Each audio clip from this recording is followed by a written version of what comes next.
အဲ့ဒါစီးနေခံစားပေးတဲ့အတွက်ဒီမှာနေနေအောင်လို့ယူတဲ့ကျေးဇူးတင်ပါတယ်ခင်ဗျာ။ရေလေးဘလို့ခံစားစီးကြည့်တယ်။လေးရတော့မှထိုင်နေရတယ်တော့မှတောက်တာဖြစ်ပြီးတော့ပြုတ်နေတဲ့ဘက်မှာအများကြီးပဲခြေထောက်လေးကိုရှင်းကြည့်စီးပြီးတော့အေးဝေးတွေကယူသွားတယ်ဆိုတော့လက်စရီလို့နဲ့တောက်တာနဲ့ပေါ့နော်ကိုဟာလို့ရတဲ့လူရတယ်အရင်ပိုင်းအဲ့လိုခံစားကြလို့ရတယ်နော်စီးရပြီးတော့ဟုတ်တယ်这我是亚人民，所以在说也一定一样的事业，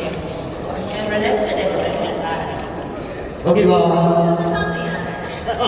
ဈေးပါတခါလေးပြောပေးနေသေးတာ那个他们呀，ဆိုရပါ